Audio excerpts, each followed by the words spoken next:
Now, from the Lowcountry's news leader, a special presentation. Emanuel AME, 1 year later. Welcome to this special edition of Live 5 News. We're outside of Mother Emanuel, where 1 year ago, 9 lives were lost in a tragic shooting here. 12 people were in Bible study that night of June 17th when the shooting started. 9 lives were lost, but their legacies live on. That night changed our city. It changed our hearts, and it changed our future. Over the next hour, yes, we'll look back, but we'll also look forward. To understand the magnitude of the shooting and the impact it had, we need to go back to the events as they unfolded 1 year ago. Aisha Tyler takes us back inside of the church. Several victims regarding that active shooter. Give me at least 4 medic units. All units responding, 110 Calhoun State. The active shooter, multiple people down. We have some breaking news right now in downtown Charleston. Police are responding to a shooting at the Emanuel AME Church. Someone came inside of the church and fired shots. A lot of people out there, and as well as FBI and helicopters overhead looking for this suspect. At 10:29, police released the first description of the suspect. There's a white male, approximately 21 years of age, slender, small build, wearing a gray sweatshirt, possibly hoodie, blue jeans, Timberland boots, and clean shaven.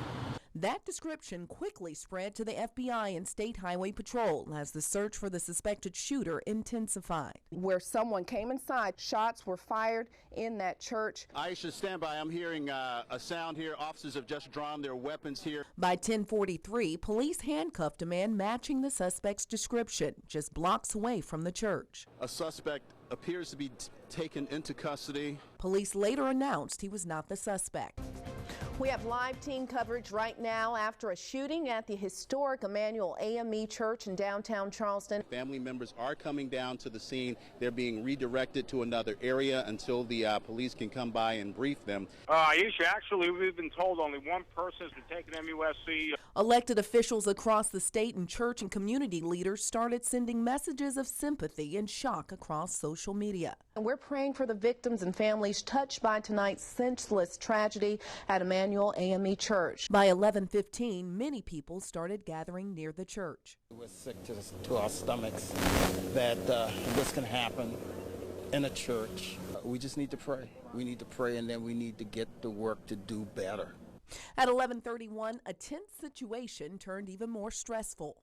Police have told us that there has been a bomb threat called in. Over the next hour, people were joining hands and praying for the victims and their families. Charleston Police Chief Greg Mullen and longtime Mayor Joe Riley addressed the community. We were able to determine that there were 8 deceased individuals inside of the church. 2 individuals were transported to MUSC. One of them has died. This is a most unspeakable and heartbreaking tragedy. Chief Mullen confirmed there were some survivors and turned his attention to the suspected gunman.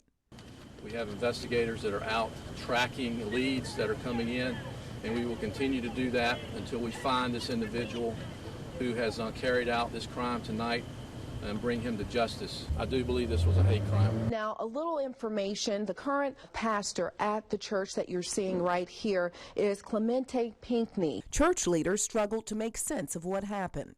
We're praying and we're hoping for the best. At 4:30 in the morning, police updated us on their search for the suspect. At 5, the first of the 9 victims was confirmed. And we have learned this morning that the church's pastor was among those killed. Police released the first picture of the man police suspected of killing 9 people inside Emanuel AME. Surveillance cameras at the church captured the suspect walking in, and also images of his car in the parking lot. Please help us get this out as quickly as possible. And I'm going to hold up the actual flyer that they just handed out just a few moments ago. This is the man that they're looking for. Around 10:30 in the morning, more than 14 hours after the shooting, a lady called a friend of mine and said that she was behind the car matching the description of the Charleston killer. A woman in Shelby, North Carolina, 3 hours north of Charleston, reported a car and a man matching Ruth's description. County, we just stopped the vehicle out near Plato Lee Road, confirmed it is a suspect from the Charleston shooting. All right, folks, this just in, they got him. At 11:51, Governor Nikki Haley spoke during a news conference about the shooting. We woke up today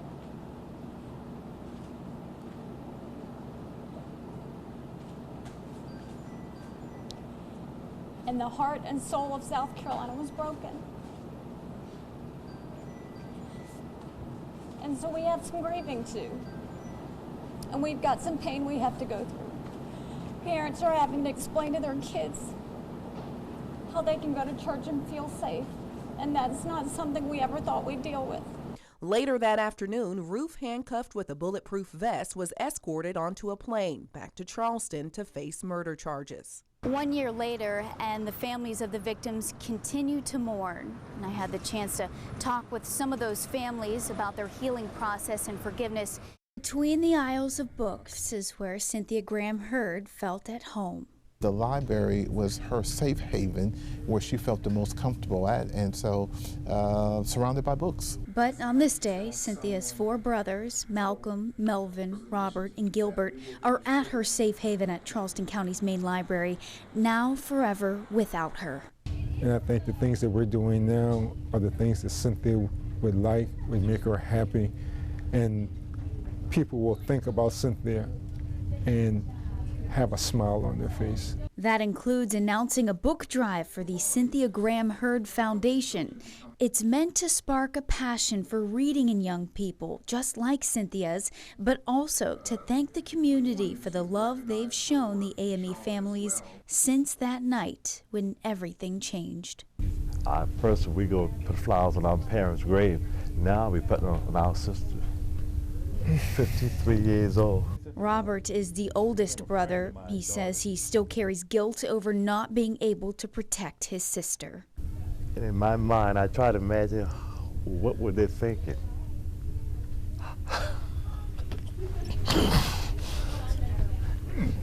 And I feel guilty. I should have been there.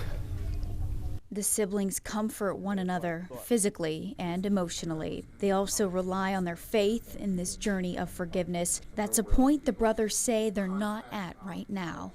Personally, myself, I cannot forgive. If she was sick, I can knock by a car, yeah.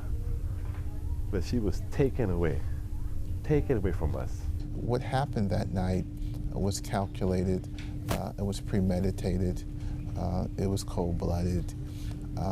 He sat with them for an hour. He indicated that he liked them, but yet he killed them. Malcolm says for him, it would have been too simplistic of a response to have forgiven the accused killer in bond court 2 days after the shooting. It doesn't mean that I have hatred in my heart or I'm hardened. It just means I clearly understand what happened that night.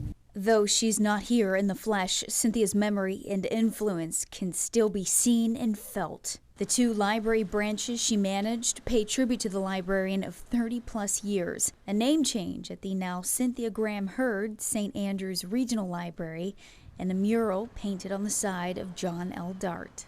That lets the community mourn right along with the family. A process, Melvin says, best described in the words of Vice President Joe Biden. He said, you know you're done grieving when you think about your loved one and a smile comes across your face and not a tear to your eye. I'm looking forward to that day. The pastor at Mother Emanuel was the Honorable Reverend Clemente Pinckney. Not only did he serve his church, but the public too as a state senator. He was elected to the state senate at the age of 23, making him the youngest member of the House at the time. He is sorely missed by his constituents and fellow lawmakers, as demonstrated by this portrait, which senators say is a reminder of the power of grace in the face of tragedy. We want to take a moment to honor and remember those who lost their lives last year. Amazing grace, how sweet the sound that saved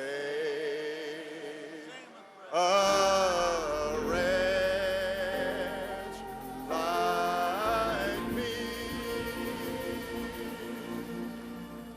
I once was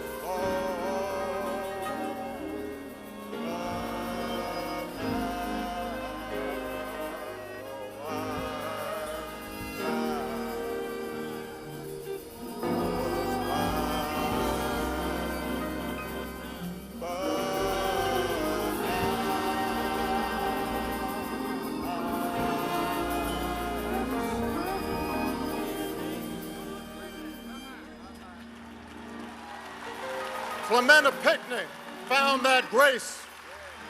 Cynthia Hurd found that grace.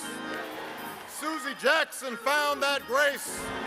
Ethel Lance found that grace. DePayne Middleton Doctor found that grace. Tywanza Sanders found that grace. Daniel L. Simmons Sr. found that grace. Sharonda Coleman Singleton found that grace. Myra Thompson found that grace. Through the example of their lives, they've now passed it on to us. His hate didn't incubate here. It was 100+ miles away. But the fact of the matter is that that bad person did not come from another planet or from another country. He came from America and from within South Carolina. So that just reminded me that the work is not finished. The next half hour is about change. What has changed since that night, not just here, but across the country? We'll also explore what hasn't changed and the progress yet to come. Less than a month after the shooting, the Confederate flag came down at the State House. As Kyle Jordan shows us, the shooting at Emanuel AME forced South Carolinians and Southerners alike to address the question, heritage or hate? Take it down! Take it down. I don't think that flag had anything to do with it. The time has come to remove this symbol of hate and division from our state capitol. A man with a gun may have shaken a community, but an image of that man holding a flag ignited a debate South Carolinians had been waging for a half-century. The hate-filled murderer who massacred our brothers and sisters in Charleston has a sick and twisted view of the flag. 5 days after 9 people were killed inside the Emanuel AME Church, Governor Nikki Haley stood in the State House with the Confederate flag waving outside to say it was time for a change. Today, we are here in a moment of unity in our state, without ill will, to say it's time to move the flag from the Capitol grounds. Following that powerful statement by the governor, a change seemed more possible than ever. The world is watching. This could be a transformative moment. Before South Carolina lawmakers could even take up the debate, an activist named Bree Newsom climbed the pole and removed the flag herself. Even though it was quickly restored, the fight against the Confederate flag was already spreading across the country. The nation's top retailers, Walmart, eBay, and Amazon, dropped merchandise featuring the emblem. Reruns of the 1980s TV series Dukes of Hazzard were also pulled from syndication because of the flag's prominent display on the roof of the car named the General Lee. Public sentiment may have been changing, but the future of the Confederate flag in South Carolina wouldn't be decided by a vote of the people. It would take an amendment to the state's Heritage Act. Lawmakers will take up the big debate over the controversial battle flag at the State House, and all bets are off as to what could happen. A bill to remove the flag easily passed the Senate, but the House would be a different story. I grew up holding that flag in reverence. Representative Mike Pitts introduced dozens of amendments threatening to delay or derail the bill and launched a marathon debate. As the hours grew later, Representative Jenny Horn from Somerville made an emotional plea to her fellow lawmakers. I cannot believe that we do not have the heart in this body to do something meaningful, such as take a symbol of hate off these grounds on Friday. As Wednesday night turned to Thursday morning, the bill passed, and Governor Haley signed it using 9 pens in honor of the Emanuel AME victims. Well, this is the resurrection. You know, the crucifixion took place in Charleston, and by the power of that blood, we see the resurrection. On Friday, July 10th, thousands gathered to watch the flag come down. Some of them had waited years to see the moment. Others waited a lifetime. And in minutes, the wait was over. This flag has been dividing people for 53 years. It took 3 minutes and change to bring it down. I apologize to everybody. I got a little emotional as I saw the flag coming down. The debate over guns has been a different challenge. With Reverend Pinckney's widow standing just a few feet away, President Obama issued an executive order in January to strengthen background checks. But some states, including South Carolina, have already been working to undermine that order. This summer, Mother Emanuel will be at the center of the debate when lawmakers hold a hearing on gun legislation here in Charleston. Governor Nikki Haley says South Carolina was forever changed after the shooting. Ann McGill sat down with her and talked about how the state has moved forward. There's not a day I don't think about it. There's not a day I don't think about the 12 people that were in that Bible study. Governor Nikki Haley says June 17, 2015 is forever etched in her memory. It started with the phone call that Wednesday night from her chief of staff. As soon as the chief of staff told me that it was Senator Pinckney's church, I immediately called Senator Pinckney and I left him a message and said, I've heard about what happened. Let me know what we need to do. I'm sending extra sled down. I will be there in any way that you need me to be there for the families. I didn't know that he wouldn't get the call. The next day, at a news conference, emotional and visibly shaken, Governor Haley addressed the people of South Carolina and the world about the unthinkable tragedy. And the heart and soul of South Carolina was broken. And so we have some grieving too. And we've got some pain we have to go through. The reason that news conference was so tough is that I knew more than the public knew at that time. And I knew how bad it was. And I knew what had happened in that room. And it was hard because I didn't know how to protect people from it. I knew this was going to bring people to their knees. I knew that they were going to hurt. And I just, it was more than anybody could stomach. Governor Haley says her priority was focused on helping the loved ones of the victims and the survivors to heal. She started by attending the funerals. There was no way I was going to miss a funeral. There was no way. I had to be at every funeral. And every day I came back with a program that had their face on it. And I introduced that person to my kids that day and told them who I had just met.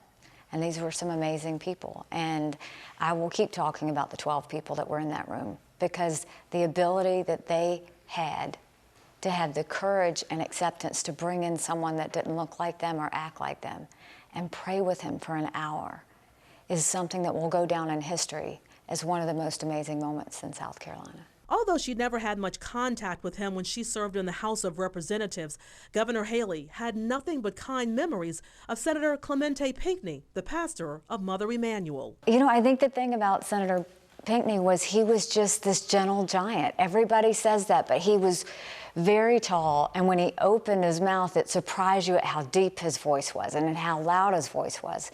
But he never used that voice to divide people. He never used that voice in a disrespectful way. Every encounter I had with him, whether it was in his district or here at the State House, was one of great respect. She keeps in touch with the two women who witnessed every shot that night, who heard those around them taking their last breaths as they were dying. Her heart especially goes out to Felicia Sanders. I communicate on a monthly basis with Felicia Sanders because if you look at her loss, not only did she lose her 87-year-old Aunt Susie, she lost her son as she laid on her granddaughter and told her to pretend that she was dead. Living with that, I stay in touch with her and pray with her. Governor Haley says in the midst of the tragedy, she was moved to take action. She said after many sleepless nights, she talked with her husband and made the decision to ask a select group of lawmakers to support her in removing the Confederate flag. Dylan Roof proudly embraced the flag, and the governor was concerned that the people of her state could not heal and move forward with it waving on State House grounds. What I knew is that I could never have any kids drive past the State House and look at that flag and think of those 12 people in that room, because that's what that flag meant now. And so we wanted to be very respectful of those pro-Confederates, and we also wanted to be very respectful of every child that was ever going to come on the State House grounds. And so what we knew was the flag was now not only a divisive symbol, but one of 12 lives that are forever changed. And 9 we lost and 3 have to live with that. And so that needed to be removed. This State House grounds belongs to all people, and everybody needed to feel welcome. As for Roof, Governor Haley still wants him to be put to death for the lives taken on June 17th inside Mother Emanuel. I don't think about him. I don't think about him. Every day I think about the families, and every day I think about the survivors. I'm not going to give a second of my thought to him. As Governor Haley looks back on that day 1 year later, she has nothing but pride. Proud of her state and proud of the people in it.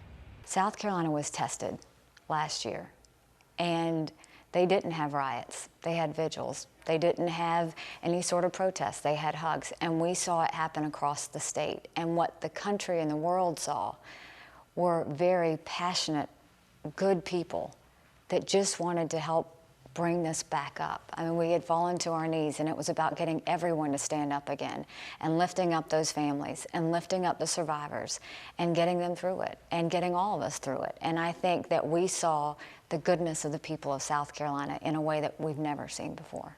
1 year ago, this fence outside of the church was filled with flowers and notes and gifts from all around the world. Our Debbie Chard shows us how people express their sympathies and also how some of those donations are still benefiting the community today. A sanctuary becomes a crime scene. The country responds. It was a whirlwind in a sense, and the church found itself really trying to cope with a number of things that were happening. Mountains of memorabilia and mail pile high. People, I think, tried their very best to express their sympathy, to express their concern, to express their humanity in some tangible way. Thousands make pilgrimage, paying respects with flowers, candles, banners, posters, artwork. Lots of people wrote poems or things of that kind, and lots of people just said a simple, "I'm sorry." Messages appear on trees and a fire hydrant in front of the church. A portion of Calhoun Street closes as the scene grows. Daily, boxes of memorabilia head off to storage in this city facility. We haven't thrown away anything, as you could probably surmise. Professional archivists volunteer to help her save what Alston calls expressions of love, a wooden cross from Charleston's First Baptist Church. Letters still arrive daily. They come from Great Falls, Montana, or Arizona, or Utah, or California, Connecticut. We watched in horror at all that happened on our TV sets. And we also watch in admiration and love of all of you and your faithful testimony in the midst of all of this. Condolences from everyday people, some of different faiths. Tokens from across the world. Dubai, you know, they come from China, South Africa, and even 2 of the survivors just came back from South Africa. That they were invited by Bishop Tutu, the 2 adult survivors. And visitors travel here. If you go to the church now, I'm sure you'll see at least half a dozen people taking pictures, asking questions, and sometimes, "We know you're busy, we don't want to come in, we just want to be there." Many offer resources totaling millions of dollars. $3.4 million for the city's Hope Fund. Mayor Joe Riley insists on total transparency and moving quickly. It was 3 months of hard work because we had to dig down into every family's circumstance to figure out from a global perspective what was fair. Money going to 26 family members. Of all the families that I know, they're putting it to great use. I mean, they are a fantastic group of people. Evans rounds up 50 attorneys who donate legal services to the families, and certified financial planners volunteer. To make the money stretch as far as it can and to use it in a smart way. Several families are honoring their loved ones through nonprofits. Ethel Lance, a scholarship. We want to make sure that what we're doing is contributing to the good and the improvement of our overall community and serving one another. And Ms. Callie Cooks. 5 students receive scholarships through another family foundation. Please accept these scholarships in honor of my mom, Myra Singleton Thompson. Kevin Singleton calls this great therapy. My family and I did it on our own, as far as we took a portion of what we received and put it back into the community. Mother Emanuel Church reports donations of $3.3 million to its Moving Forward Fund. Attorney Johnson says about $400,000 of that was directed to the families. The church added slightly more than $1 million to be given to the families. The church is reserving $1.8 million for the physical plant, a memorial, and a scholarship fund. Millions more from anonymous donors are managed by the Coastal Community Foundation, benefiting the Reverend Pinckney Scholars. Since the tragedy here, Mother Emanuel has undergone some changes. We must believe and be able to hope against hope for a brighter day and a brighter tomorrow despite our trials. For the first time in its almost 200 years of existence, they've selected a woman to be pastor here. She not only has the task of leading a congregation through tragedy, she's also stepping into the role of a beloved pastor. Aisha Tyler shows us how Reverend Dr. Betty Dees Clark is helping her congregation heal and doing it with grace. There is a fellowship that you find here that I've found no place else. There is a sense of connectedness. Ondon native Reverend Dr. Betty Dees Clark proudly walks the aisles of Mother Emanuel. She says she wants people to see good is prevailing at her church. Not only will they see that we went through a dark and dismal valley, but they'll also see that we're coming out victoriously through Christ Jesus. Before the shooting, Pastor Clark, who is no stranger to the congregation at Mother Emanuel, visited for annual AME conferences and even served as a guest pastor a few times.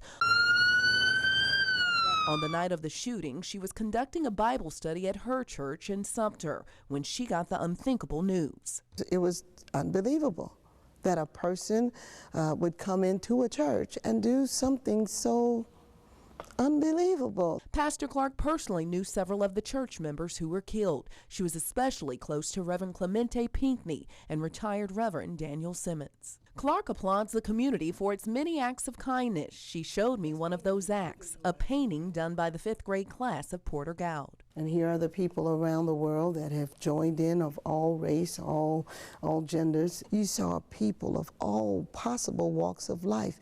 It was like a common thread that brought us together. Pastor Clark says she never hesitated taking on the job of pastor here at Emanuel after such tragic circumstances. She says she wanted to fulfill the need to help, so she took the job head on. I've thought of the needs of others, and I've sought to meet the needs of others, which is truly the definition of ministry. It's meeting the needs of others. And so it's been a selfless decision that I've made.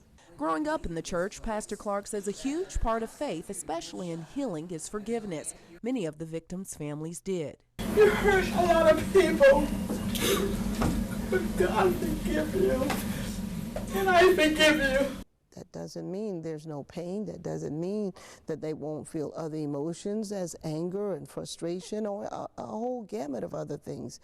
But to make the choice to forgive, I believe, is what God would have us to do. She says her goal is to keep her doors open for those who lost loved ones. Yes, He has made me glad. Pastor Clark also wants Mother Emanuel to be a source of strength.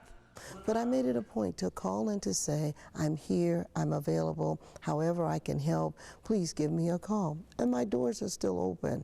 While I've been assigned as the pastor of Mother Emanuel, I am open to the community because the community shared in this loss. Pastor Clark hopes when people think about the church, they don't only see tragedy. I hope they see that there's victory in the valley. And honor the 9 lives that were lost but not forgotten. Last year, Charleston City Council unanimously approved the creation of this Mother Emanuel Way Memorial District to honor the 9 people killed and the 5 survivors. The sign and the trees planted over at the Gilliard Center are set there to immortalize the 9 lives lost. And also to remind the community that forgiveness can overcome hate. Thank you for joining us tonight as we remember the 9 lives lost in this church.